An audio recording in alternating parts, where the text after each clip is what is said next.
आज की कथा श्री रामचरितमानस अयोध्या कांड का है। यस्मांके च विभाति बुधर सूता देवापका मस्तके भाले बाल विधुर्गले च गर्लम यशोरसी व्यालराट स्वयंभूति विभूषणम सुरवर सर्वाधिप सर्वदा सर्वा सर्वगता शिवा शशिनेभ श्री शंकरा पातु मम। अर्थात जिनकी गोद में हिमाचल सुता पार्वती जी, मस्तक पर गंगा जी, ललाट पर दिव्या का चंद्रमा, कंठ में हलाहल विष और वक्ष स्थल पर सर्पराज शेष जी सुशोभित हैं, वे भस्म से विभूषित देवताओं में श्रेष्ठ सर्वेश्वर संहार करता सर्वव्यापक कल्याण रूप चंद्रमा के समान शुभ्र वर्ण श्री शंकर जी सदा मेरी रक्षा करे। रघुकुल को आनंद देने वाले श्री रामचंद्र जी के मुखारविंद की जो शोभा राज्याभिषेक से यानी राज्याभिषेक की बात सुनकर न तो प्रसन्नता को प्राप्त हुई और न वनवास के दुख से मलिन ही हुई। वह मुख कमल की छवि मेरे लिए सदा सुंदर मंगलों की देने वाली हो। नीले कमल के समान श्याम और कोमल जिनके अंग हैं, श्री सीता जी जिनके वाम भाग में विराजमान हैं और जिनके हाथों में क्रमशः अघोघ बाण और सुंदर धनुष है, उन रघुवंश के स्वामी श्री रामचंद्र जी को मैं नमस्कार करता हूँ। श्री गुरु चरण सरोज रज निज मनु मुकुर सुधारी, बरनउ रघुवर बिमल जसो, जो दायको फल चारी।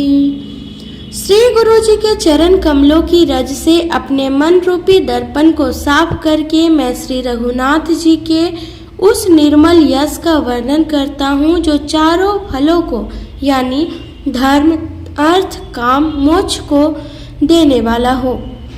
जब से श्री रामचंद्र जी विवाह करके आए तब से अयोध्या में नित्य नए मंगल हो रहे हैं और आनंद के बधावे बज रहे हैं। 14 लोक रूपी बड़े भारी पर्वतों पर पुण्य रूप मेघ सुख रूप जल बरसा रहे हैं।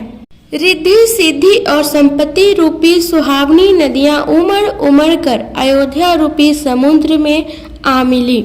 नगर के स्त्री पुरुष अच्छी जाति के मनियों के समूह हैं जो सब प्रकार से पवित्र, अमूल्य और सुंदर हैं। कहीं न जाई कछु नगर विभूति, जनऊ इतनी बिरंची करतूती। सब विधि सब पुर लोग सुखारी, रामचंद मुख चंदू निहारी। नगर का ऐश्वर्य कुछ कहा नहीं जाता, ऐसा जान पड़ता है मानो ब्रह्मा जी की कारीगरी बस इतनी ही है। सब नगर निवासी श्री रामचंद्र जी के मुख चंद्र को देखकर सब प्रकार से सुखी है। सब माताएं और सखी सहेलियां अपनी मनोरथ रूपी बेल को फली हुई देखकर आनंदित है। श्री रामचंद्र जी के रूप, गुण, शील और स्वभाव को देख सुनकर राजा दशरथ जी बहुत ही आनंदित होते हैं। सबके हृदय में ऐसी अभिलाषा है और सब महादेव जी को मनाकर प्रार्थना करके कहते हैं कि राजा अपने जीते जी श्री रामचंद्र जी को युवराज पद दे दे। एक समय रघुकुल के राजा दशरथ जी अपने सारे समाज सहित राज्यसभा में विराजमान थे। महाराज समस्त पुण्यों की मूर्ति हैं, उन्हें श्री रामचंद्र जी का सुंदर यश सुनकर अत्यंत आनंद हो रहा है। सब राजा उनकी कृपा चाहते हैं और लोकपालगण उनके रुख को रखते हुए अनुकूल होकर प्रीति करते हैं। पृथ्वी, आकाश, पाताल तीनों भुवनों में और भूत, भविष्य, वर्तमान तीनों कालों में दशरथ जी के समान बड़भागी और कोई नहीं है। मंगलों के मूल श्री रामचंद्र जी जिनके पुत्र हैं, उनके लिए जो कुछ कहा जाए सब कुछ थोड़ा है। राजा ने स्वाभाविक ही हाथ में दर्पण ले लिया और उसने अपने मुंह देखकर मुकुट को सीधा किया। देखा कि कानों के पास बाल सफेद हो गए हैं, मानो बुढ़ापा ऐसा उपदेश कर रहा है कि हे राजन, श्री रामचंद्र जी को युवराज पद देकर अपने जीवन और जन्म का लाभ क्यों नहीं लेते। हृदय में यह विचार लाकर युवराज पद देने का निश्चय कर राजा दशरथ जी ने शुभ दिन और सुंदर समय पाकर प्रेम से पुलकित शरीर हो आनंद मग्न मन से उसे गुरु वशिष्ठ जी को जा सुनाया। राजा ने कहा, हे मुनिराज, कृपया यह निवेदन सुनिए। श्री रामचंद्र अब सब प्रकार से सब योग्य है। सेवक मंत्री सब नगर निवासी और जो हमारे शत्रु मित्र या उदासीन है, सभी को श्री रामचंद्र वैसे ही प्रिय है जैसे वे मुझको हैं। उनके रूप में आपका आशीर्वाद ही मानो शरीर धारण करके शोभित हो रहा है। हे स्वामी, सारे ब्राह्मण परिवार सहित आपके ही समान उन पर स्नेह करते हैं। जो लोग गुरु के चरणों की रज को मस्तक पर धारण करते हैं, वे मानो समस्त ऐश्वर्य को अपने वश में कर लेते हैं। इसका अनुभव मेरे समान दूसरे किसी ने नहीं किया। आपकी पवित्र चरण रज की पूजा करके मैंने सब कुछ पा लिया। अब मेरे मन में एक ही अभिलाषा है, हे नाथ, वह भी आप ही के अनुग्रह से पूरी होगी। राजा का सहज प्रेम देखकर मुनि ने प्रसन्न होकर कहा, नरेश, आज्ञा दीजिए, कहिए क्या अभिलाषा है। हे राजन, आपका नाम और यश ही संपूर्ण मनचाही वस्तुओं को देने वाला है। हे राजाओं के मुकुटमणि, आपके मन की अभिलाषा फल का अनुगमन करती है, अर्थात आपके इच्छा करने के पहले ही फल उत्पन्न हो जाता है। अपने जी में गुरु जी को सब प्रकार से प्रसन्न जानकर हर्षित होकर राजा कोमल वाणी से बोले, हे नाथ, श्री रामचंद्र को युवराज कीजिए। कृपा करके कहिए, आज्ञा दीजिए तो तैयारी की जाए। मेरे जीते जी यह आनंद उत्सव हो जाए जिससे सब लोग अपने नेत्रों का लाभ प्राप्त करें। प्रभु, आपके प्रसाद से शिव जी ने सब कुछ निभा दिया, सब इच्छाएं पूर्ण कर दी। केवल यही एक लालसा मन में रह गई है। इस लालसा के पूर्ण हो जाने पर फिर सोच नहीं, शरीर रहे या चला जाए, जिससे मुझे पीछे पछतावा ना हो। दशरथ जी के मंगल और आनंद के मूल सुंदर वचन सुनकर मुनि मन में बहुत प्रसन्न हुए। वशिष्ठ जी ने कहा, हे राजन, सुनिए, जिनसे विमुख होकर लोग पछताते हैं और जिनके भजन बिना जी की जलन नहीं जाती, वही स्वामी श्री राम जी आपके पुत्र हुए हैं, जो पवित्र प्रेम के अनुगामी हैं। श्री राम जी पवित्र प्रेम के पीछे पीछे चलने वाले हैं, इसी से तो प्रेम बस आपके पुत्र हुए हैं। हे राजन, आप देर ना कीजिए, शीघ्र सब सामान सजाइए। शुभ दिन और सुंदर मंगल तभी है जब श्री रामचंद्र जी युवराज हो जाएं, अर्थात उनके अभिषेक के लिए सभी दिन शुभ और मंगलमय है। राजा आनंदित होकर महल में चले आए और उन्होंने सेवकों को तथा मंत्री सुमंत्र को बुलवाया। उन लोगों ने जय जीव कहकर सिर नवाए। तब राजा ने सुंदर मंगलमय वचन कहे, श्री राम जी को युवराज पद देने का प्रस्ताव सुनाए और कहा, यदि पंचों को, आप सबको यह मत इच्छा अच्छा लगे तो हृदय में हर्षित होकर आप लोग श्री रामचंद्र का राज तिलक कीजिए। इससे प्रिय वाणी को सुनते ही मंत्री ऐसे आनंदित हुए मानो उनके मनोरथ रूपी पौधे पर पानी पड़ गया हो। मंत्री हाथ जोड़कर विनती करते हैं कि हे जगतपति, आप करोड़ों वर्ष जिए। आपने जगत भर का मंगल करने वाला भला काम सोचा है नाथ, शीघ्रता कीजिए, देर ना लगाइए। मंत्रियों की सुंदर वाणी सुनकर राजा को ऐसा आनंद हुआ मानो बढ़ती हुई बेल सुंदर डाली का सहारा पा गई हो। राजा ने कहा, श्री रामचंद्र के राज्याभिषेक के लिए मुनिराज वशिष्ठ जी को जो जो आज्ञा हो, आप लोग वही सब तुरंत करें। मुनिराज ने हर्षित होकर कोमलवाणी से कहा कि संपूर्ण श्रेष्ठ तीर्थों का जल ले आओ। फिर उन्होंने औषधि, मूल, फूल, फल और पत्र आदि अनेकों मांगलिक वस्तुओं के नाम गिनकर बताएं। चावर, मृग, चर्म, बहुत प्रकार के वस्त्र, असंख्यों जातियों के ऊनी और रेशमी कपड़े, नाना प्रकार की मणियां तथा और भी बहुत सी मंगल वस्तुएं जो जगत में राज्याभिषेक के योग होती है, सबको मंगाने की उन्होंने आज्ञा दी।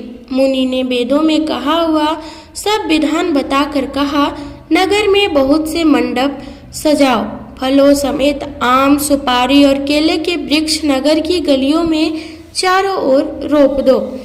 सुंदर मणियों के मनोहर चौके पुरवाओ और बाजार को तुरंत सजाने के लिए कह दो। श्री गणेश जी, गुरु और कुल देवता की पूजा करो और भूदेव ब्राह्मणों की सब प्रकार से सेवा करो। ध्वजा, पताका, तोरण, कलश, घोड़े, रथ और हाथी सबको सजाओ। मुनि श्रेष्ठ वशिष्ठ जी के वचनों को सिरोधार्य करके सब लोग अपने अपने काम में लग गए। मुनीश्वर ने जिसको जिस काम के लिए आज्ञा दी, उसने वह काम इतनी शीघ्रता से कर डाला कि मानो पहले से ही कर रखा था। राजा ब्राह्मण साधु और देवताओं को पूज रहे हैं और श्री रामचंद्र जी के लिए सब मंगल कार्य कर रहे हैं। श्री रामचंद्र जी के राज्याभिषेक की सुहावनी खबर सुनते ही अवध भर में बड़ी धूमधाम से बधावा बजने लगे। श्री रामचंद्र जी और सीता जी के शरीर में भी शुभ शकुन सूचित हुए। उनके सुंदर मंगल अंग फड़कने लगे। पुलकित होकर वे दोनों प्रेम सहित एक दूसरे से कहते हैं कि ये सब शकुन भरत के आने की सूचना देने वाले हैं। उनको मामा के घर गए बहुत दिन हो गए, बहुत ही अवसर आ रही है, बार बार उनसे मिलने की मन में आती है। शकुनों से प्रिय भरत के मिलने का विश्वास होता है। भरत शरीर से प्रिय को जगमाही, यही सगुन फलो दूसर नाही। राम ही बंधु सोच दिन राति, अंडनी कमट हृदयु जही भांति। और भरत के समान जगत में हमें कौन प्यारा है, शकुन का बस यही फल है, दूसरा नहीं। श्री रामचंद्र जी को अपने भाई भरत का दिन रात ऐसा सोच रहता है जैसे कछुए का हृदय अंडों में रहता हो। इसी समय यह परम मंगल समाचार सुनकर सारा रनिवास हर्षित हो उठा। जैसे चंद्रमा को बढ़ते देखकर समुद्र में लहरों का विलास यानी आनंद सुशोभित होता है। सबसे पहले रनिवास में जाकर जिन्होंने ये वचन सुनाए, उन्होंने बहुत से आभूषण और वस्त्र पाए। रानियों का शरीर प्रेम से पुलकित हो उठा और मन प्रेम में मग्न हो गया। वे सब मंगल कलश सजाने लगी। सुमित्रा जी ने मणियों रत्नों के बहुत प्रकार के अत्यंत सुंदर और मनोहर चौक पूरे आनंद में मग्न हुई। श्री रामचंद्र जी की माता कौशल्या जी ने ब्राह्मणों को बुलाकर बहुत दान दिए।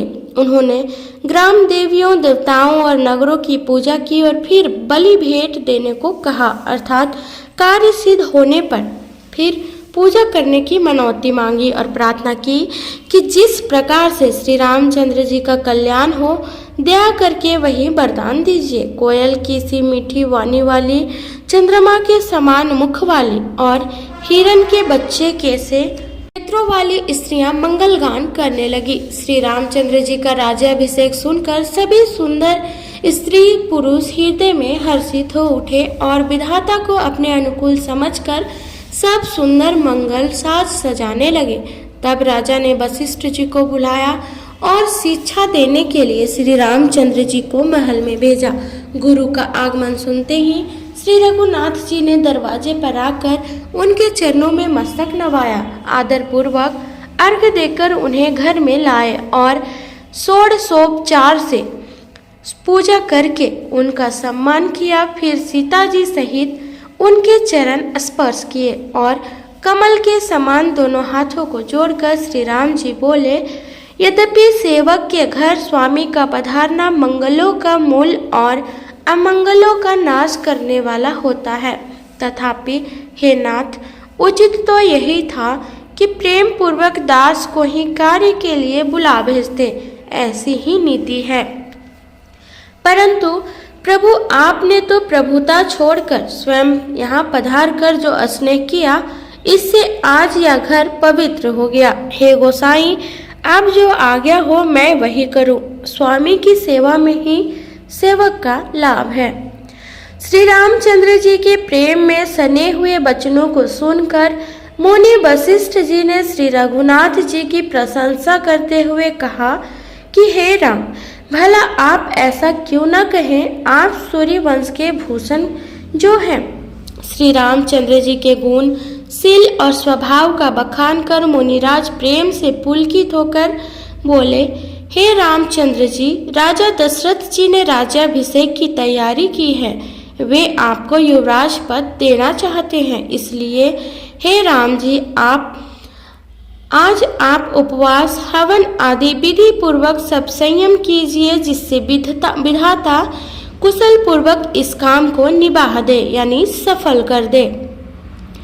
गुरु जी शिक्षा देकर राजा दशरथ जी के पास चले गए। श्री रामचंद्र जी हृदय में यह सुनकर इस बात का खेद हुआ कि हम सब भाई एक ही साथ जन्मे, खाना सोना, लड़कपन के खेलकूद, कंछेदन, यज्ञोपवीत और विवाह आदि उत्सव सब साथ साथ ही हुए, पर इस निर्मल वंश में यही एक अनुचित बात हो रही है कि और सब भाइयों को राज्य छोड़कर राज्याभिषेक एक बड़े का ही, यानी मेरा ही होता है। तुलसीदास जी कहते हैं कि प्रभु श्री रामचंद्र जी का यह सुंदर प्रेम पूर्ण पछतावा भक्तों के मन की कुटिलता को हरण करे। उसी समय प्रेम और आनंद में मग्न लक्ष्मी जी आए। रघुकुल रूपी कुमुद के खिलाने वाले चंद्रमा श्री रामचंद्र जी ने प्रिय वचन कहकर उनका सम्मान किया। बहुत प्रकार के बाजे बज रहे हैं। नगर के अतिशय आनंद का वर्णन नहीं हो सकता। सब लोग भरत जी का आगमन मना रहे हैं और कह रहे हैं कि वे भी शीघ्र आवे और राज्याभिषेक का उत्सव देखकर नेत्रों का फल प्राप्त करे। बाजार, रास्ते, घर, गली और चबूतरों पर जहाँ तहाँ पुरुष और स्त्री आपस में यही कहते हैं कि कल वह शुभ लग्न मुहूर्त कितने समय है, जब विधाता हमारी अभिलाषा पूरी करेंगे, जब सीता जी सहित श्री रामचंद्र जी सुवर्ण के सिंहासन पर विराजेंगे और हमारा मनचित होगा, मनोकामना पूर्ण होगी। इधर तो यह सब कह रहे हैं कि कल कब होगा, उधर कुचक्री देवता विघ्न मना रहे हैं। उन्हें देवताओं को अवध के बधावे नहीं सुहाते, जैसे चोर को चांदनी रात भाती। सरस्वती जी को बुलाकर देवता विनय कर रहे हैं और माँ बार बार उनके पैरों को पकड़कर उन पर गिरते हैं। वे कहते हैं, हे माता, हमारी बड़ी विपत्ति को देखकर आज वही कीजिए जिससे श्री रामचंद्र जी राज्य त्याग कर वन को चले जाएं और देवताओं का सब कार्य सिद्ध हो। देवताओं की विनती सुनकर सरस्वती जी खड़ी खड़ी पछता रही है कि हाय, मैं कमल वन के लिए हेमंत ऋतु की रात हुई। उन्हें इस प्रकार पछताते देखकर देवता फिर विनय करके कहने लगे, हे माता, इसमें आपका जरा भी दोष न लगेगा।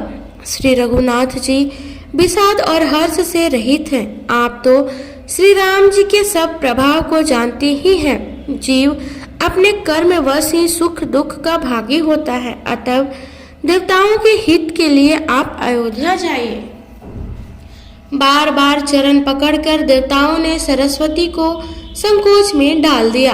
तब वह यह विचार कर चली कि देवताओं की बुद्धि ओछी है, इनका निवास तो ऊंचा है, पर इनकी करनी नीची है। ये दूसरों का ऐश्वर्य नहीं देख सकते, परंतु आगे के काम का विचार करके श्री राम जी के वन जाने से राक्षसों का वध होगा, जिससे सारा जगत सुखी हो जाएगा। चतुर कवि श्री राम जी के वनवास के चरित्रों का वर्णन करने के लिए मेरी चाह यानी मेरी कामना करेंगे। ऐसा विचार कर सरस्वती हृदय में हर्षित होकर दशरथ जी की पूरी अयोध्या में आई, मानो दुख सा दुख देने वाली कोई ग्रह दशा आई हो। नाम मंथरा मंदमती चेरी ककई केरी, अजस पेटारी ताही करी गई गेरा मती फेरी। मंथरा नाम की ककई की एक मंदबुद्धि दासी थी। उसे अपयश की पिटारी बनाकर सरस्वती उसकी बुद्धि को फेर कर चली गई। मंथरा ने देखा कि नगर सजाया हुआ है, सुंदर मंगलमय बधावे बज रहे हैं। उसने लोगों से पूछा कि कैसा उत्सव है। उनसे श्री रामचंद्र जी के राज तिलक की बात सुनते ही उसका हृदय जल उठा। वह दुर्बुद्धि नीच जाति वाली दासी विचार करने लगी कि किस प्रकार से यह काम रात ही रात में बिगड़ जाए। जैसे कोई कुटुल भीलनी शहद का छत्ता लगा देखकर घात लगाती है कि इसको किस तरह से उखाड़ लूं। वह उदास होकर भरत जी की माता कैकेयी के पास गई। रानी कैकेयी ने हंसकर कहा, तू उदास क्यों है? मंथरा कुछ उत्तर नहीं देती, केवल लंबी सांस ले रही है और त्रिया चरित्र करके आंसू ढरका रही है।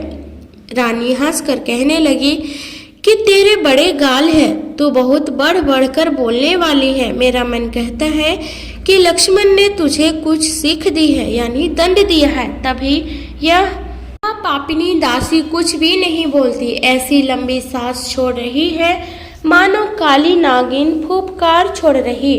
तब रानी ने डर कर कहा, अरे कहती क्यों नहीं? श्री रामचंद्र जी, राजा लक्ष्मण, भरत और शत्रुघ्न कुशल से तो है। यह सुनकर कुबड़ी मंथरा के हृदय में बड़ा ही पीड़ा हुई। वह कहने लगी, हे माई, हमने कोई क्यों सीख देगा और मैं किसका बल पाकर गाल करूंगी, यानी बढ़ बढ़ कर बोलूंगी। रामचंद्र जी को छोड़कर आज और किसकी कुशल है जिन्हें राजा युवराज पद दे रहे हैं। आज कौशल्या को विधाता बहुत ही दाहिने अनुकूल हुए हैं। यह देखकर उनके हृदय में गर्व समाता नहीं। तुम स्वयं जाकर सब शोभा क्यों नहीं देख लेती, जिसे देखकर मेरे मन में क्षोभ हुआ है। तुम्हारा पुत्र परदेश में है, तुम्हें कुछ सोच नहीं। जानती हो कि स्वामी हमारे वश में है। तुम्हें तो तोषक पलंग पर पड़े पड़े नींद लेना ही बहुत प्यारा लगता है। राजा की कपट भरी चतुराई तुम्हें नहीं दिखती। मंथरा के प्रिय वचन सुनकर किंतु उसको मन की मैली जानकर रानी झुककर डांट कर बोली, बस अब चुप रह, घरपोड़ी कहीं की। जो फिर कभी ऐसा कहा तो तेरे जीभ पकड़कर निकलवा लूंगी। कानों, लंगड़ों और कुबड़ों को कुटिल और कुचाली जानना चाहिए, उनमें भी स्त्री और खासकर दासी। इतना कहकर भरत जी माता कैकेयी मुस्कुरा दी।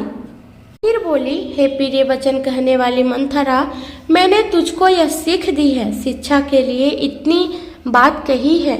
मुझे तुझ पर स्वप्न में भी क्रोध नहीं है। सुंदर मंगलदायक शुभ दिन वही होगा जिस दिन तेरा कहना सत्य होगा, अर्थात श्री राम का राज्य तिलक होगा। बड़ा भाई स्वामी और छोटा भाई सेवक ही होता है। यह सूर्यवंश की सुहावनी रीति ही है।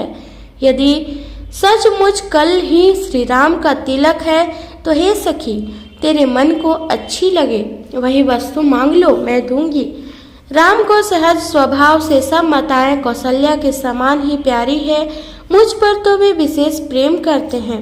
मैंने उनकी प्रीति की परीक्षा करके देख ली है। जो विधाता कृपा करके जन्म दे तो यह भी दे कि श्री रामचंद्र पुत्र और सीता बहू हो।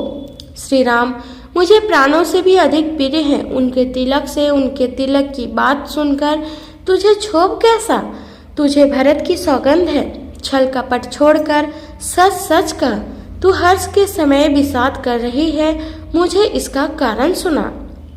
मंथरा ने कहा, सारी आशाएं तो एक ही बार कहने में पूरी हो गई। अब तो दूसरी जीभ लगाकर कुछ कहूंगी। मेरी अभागा कपाल तो फोड़ने ही योग्य है। जो अच्छी बात कहने पर भी आपको दुख होता है, जो झूठी सच्ची बातें बनाकर कहते हैं, हे माई, वे ही तुम्हें प्रिय है और मैं कड़वी लगती हूँ। अब मैं भी ठाकुर सुहाती मुँह देखी कहा करूँगी, नहीं तो दिन रात चुप रहूँगी। विधाता ने कुरूप बनाकर मुझे परवश कर दिया। दूसरे को क्या दोष? जो बोया सो काटती हूँ, दिया सो पाती हूँ। कोई भी राजा हो, हमारी क्या हानि है? दासी छोड़कर क्या अब मैं रानी होंगी? अर्थात रानी तो होने से रही। हमारा स्वभाव तो जलने ही योग्य है, क्योंकि तुम्हारा अहित मुझसे देखा नहीं जाता, इसलिए कुछ बात चलाई थी, किंतु हे देवी हमारी बड़ी भूल हुई, क्षमा करो। आधार रहित अस्थिर बुद्धि की स्त्री और देवताओं की माया के वश में होने के कारण रहस्य युक्त कपट भरे पीरे वचनों को सुनकर रानी कैकेयी ने बैरिन मंथरा को अपनी सुंदर अहेतुक हित करने वाली जानकर उसका विश्वास कर लिया। बार बार रानी उससे आदर के साथ पूछ रही है, मानो भिल्ली के गान से हिरनी मोहित हो गई हो। जैसे होनहार है वैसे ही बुद्धि फिर गई। दासी अपना दांव लगा जानकर हर्षित हुई। तुम पूछती हो, किंतु मैं कहते डरती हूँ, क्योंकि तुमने पहले ही मेरा नाम घरफोड़ी रख दिया है। बहुत तरह से गढ़ छोलकर खूब विश्वास जमा कर तब वह अयोध्या की 7.5 यानी शनि की 7.5 वर्ष की दशा रूपी मंथरा बोली, हे रानी, तुमने जो कहा कि मुझे सीताराम प्रिय हैं और राम को तुम प्रिय हो, सो यह बात सच्ची है, परंतु यह बात पहले थी। वे दिन अब बीत गए। समय फिर जाने पर मित्र भी शत्रु हो जाते हैं। सूर्य कमल के कुल का पालन करने वाला है, पर बिना जल के वहीं सूर्य उनको कमलों को जलाकर भस्म कर देता है। सौत कौशल्या तुम्हारी जड़ उखाड़ना चाहती है, अतः उपाय रूपी श्रेष्ठ बाड़ यानी घेरा लगाकर उसे रूंध दो, सुरक्षित कर दो।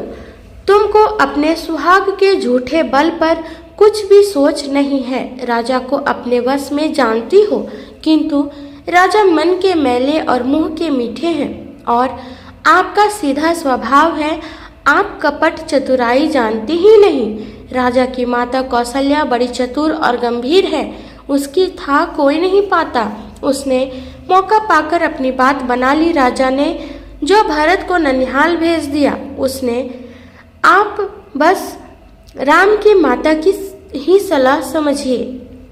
कौशल्या समझती है कि और सब सौते तो मेरी अच्छी तरह सेवा करती है। एक भरत की माँ पति के बल पर गर्वित करती है। इसी से हे माई, कौशल्या को तुम बहुत ही साल खटक रही हो, किंतु वह कपट करने में चतुर है, अतः उसके हृदय का भाव जानने में नहीं आता। वह उसे चतुरता से छिपाए रखती है। राजा का तुम पर विशेष प्रेम है। कौशल्या सौत के स्वभाव से उसे देख नहीं सकती, इसलिए उसने जाल रचकर राजा को अपने वश में करके भरत की अनुपस्थिति में राम के राज तिलक के लिए लग्न निश्चय करा लिया।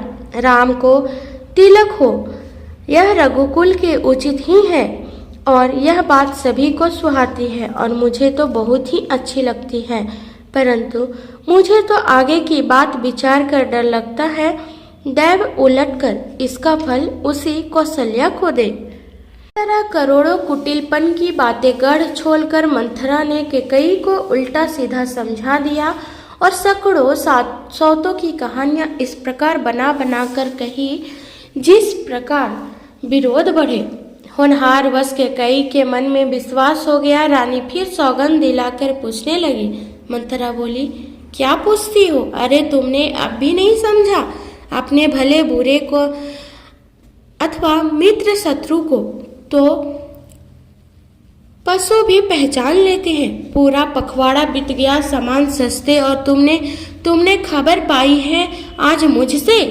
मैं तुम्हारे राज में खाती पहनती हूँ, इसलिए सच कहने में मुझे कोई दोष नहीं है। यदि मैं कुछ बनाकर झूठ कहती होंगी तो विधाता मुझे दंड देगा। यदि कल राम को राज तिलक हो गया तो समझ रखना कि तुम्हारे लिए विधाता ने विपत्ति का बीज बो दिया। मैं यह बात लकीर खींचकर बलपूर्वक कहती हूँ, हे भामिनी, तुम तो अब दूध की मक्खी हो गई। जैसे दूध में पड़ी हुई मक्खी को लोग निकाल कर फेंक देते हैं, वैसे ही तुम्हें भी लोग घर से निकाल बाहर करेंगे। जो पुत्र सहित कौशल्या की चाकरी बजाओगी तो घर में रह सकोगी, अन्यथा घर में रहने का दूसरा उपाय नहीं है। कद्रू ने बिंता को दुख दिया था, तुम्हें कौशल्या देगी। भरत कारागार का सेवन करेंगे। जेल की हवा खाएंगे और लक्ष्मण राम के नायब सहकारी होंगे।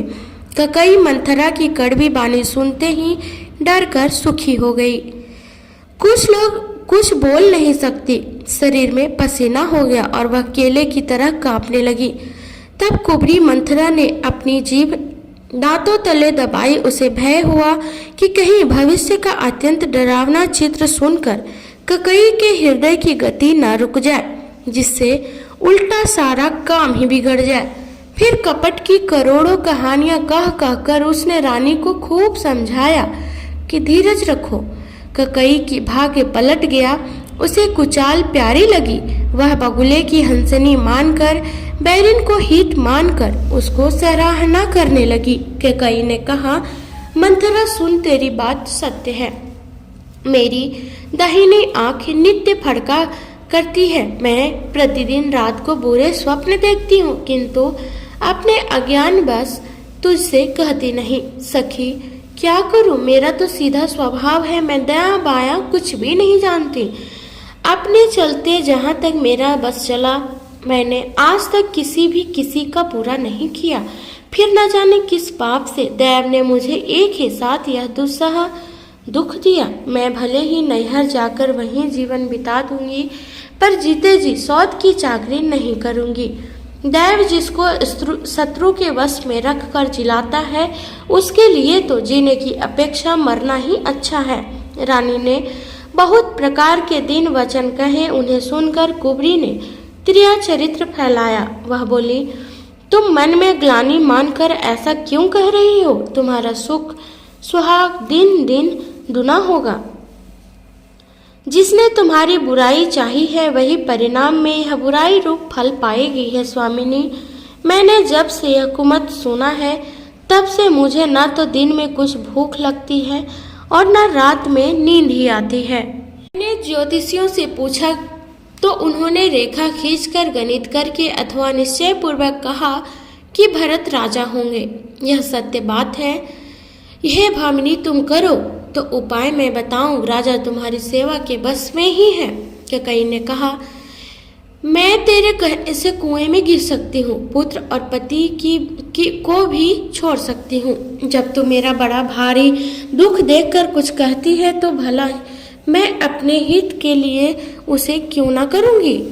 कुबरी ने ककई को सब तरह से कबूल करवाकर, अर्थात बलि पशु बनाकर, कपट रूप छुरी को अपने कठोर हृदय रूपी पत्थर पर टेया, यानी उसकी धार को तेज किया।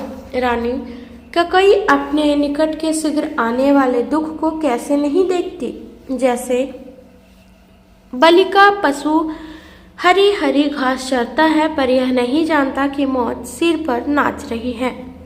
मंथरा की बातें सुनने में तो कोमल है, परिणाम में कठोर भयानक है। मानो वह शहद में घोल घोल कर जहर पिला रही हो। दासी कहती है कि हे स्वामिनी, तुमने मुझको एक कथा कही थी, उसकी याद है कि नहीं? तुम्हारे 2 वरदान राजा के पास धरोहर है। आज उन्हें राजा से मांगकर अपनी छाती ठंडी करो। पुत्र को राज और राम को वनवास दो और सौत का सारा आनंद तुम ले लो। जब राजा राम की सौगंध खा ले तब वर मांगना, जिससे वचन न टलने पावे। आज की रात बीत गई तो काम बिगड़ जाएगा। मेरी बात को हृदय से प्रिय या प्राणों से भी प्यारी समझना। पापिनी मंथरा ने बड़ी बुरी घात लगाकर कहा, कोप भवन में जाओ, सब काम बड़ी सावधानी से बनाना। राजा पर सहसा विश्वास न कर लेना, उनकी बातों में ना आ जाना।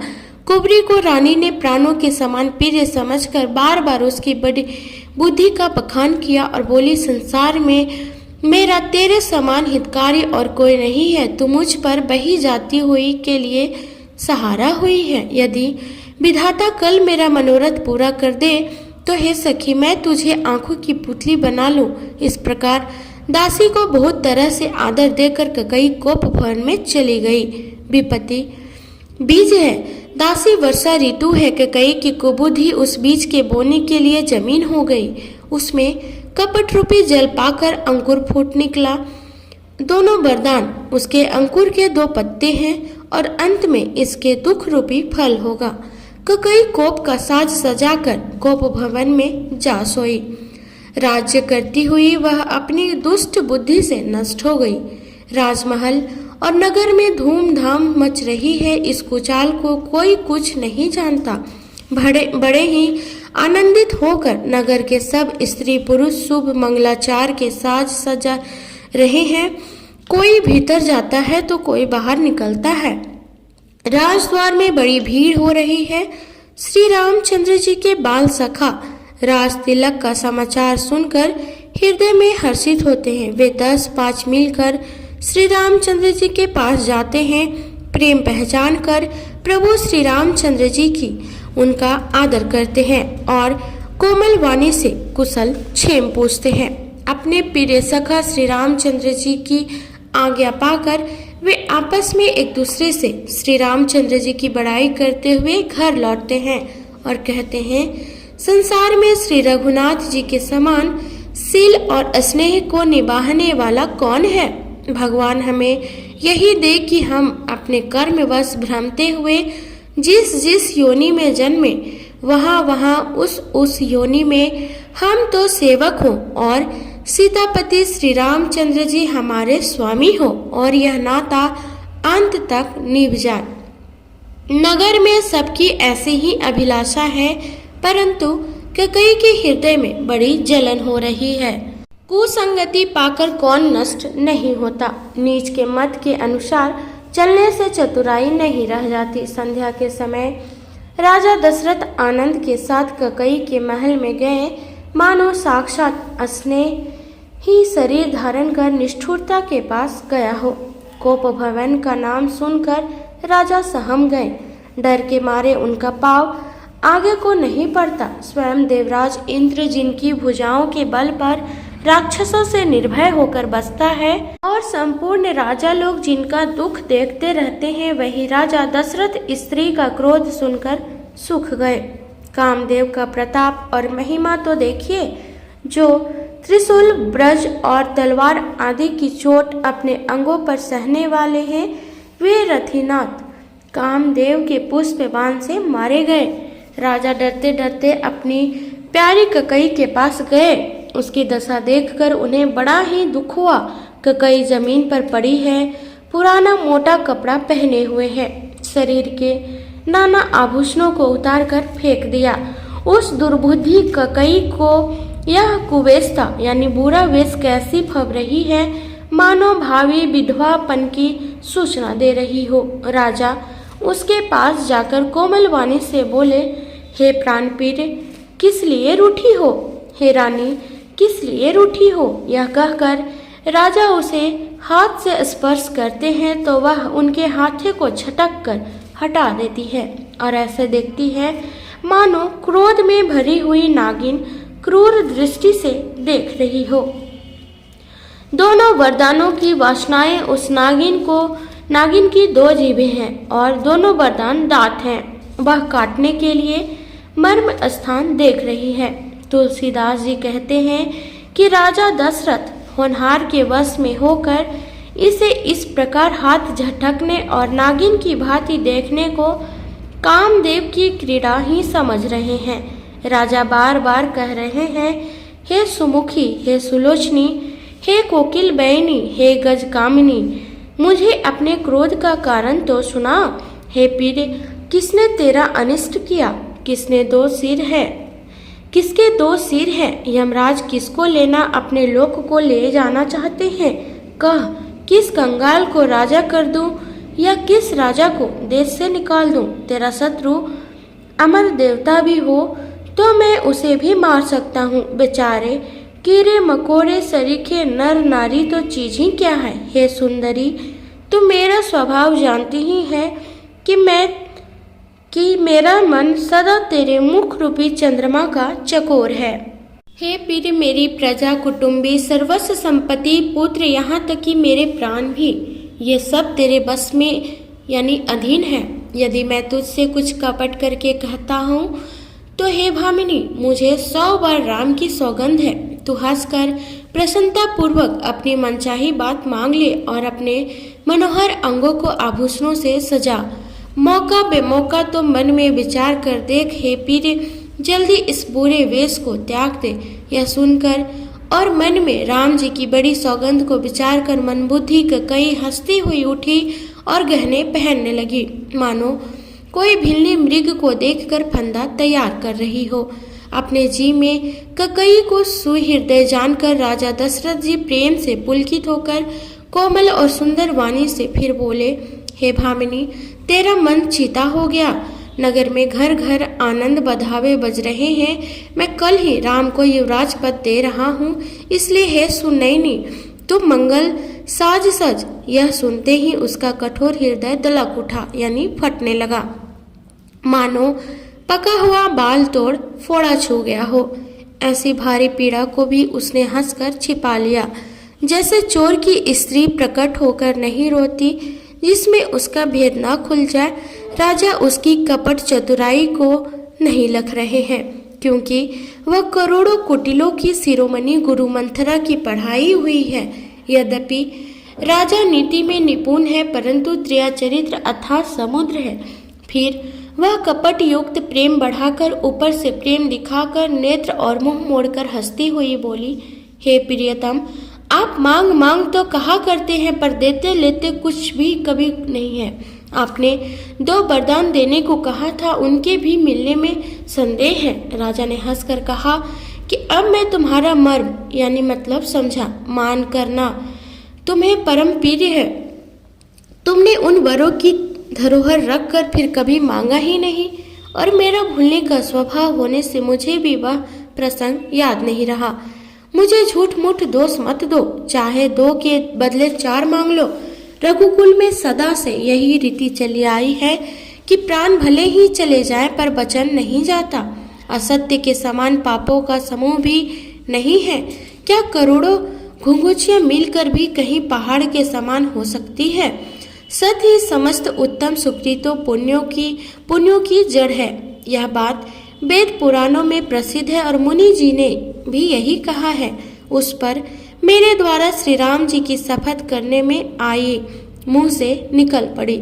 श्री रघुनाथ जी मेरे सुकृत पुण्य और स्नेह की सीमा है। इस प्रकार बात पक्की करा के दुर्बुद्धि कई हंस कर बोली, मानो उसने कुमत यानी बुरे विचार रूपी दुष्ट पक्षी बाज को छोड़ने के लिए उसकी कुल्ही आंखों पर की टोपी खोल दी। राजा का मनोरथ सुंदर वन है, सुख सुंदर पक्षियों का समुदाय है। उस पर भीलनी की तरह के कई अपना वचन रूपी भयंकर बाज छोड़ना चाहती हैं। आगे की कथा हम अगली वीडियो में कहेंगे। तो अगर आप मेरे चैनल पर नए हैं तो प्लीज़ सब्सक्राइब कर लें। धन्यवाद।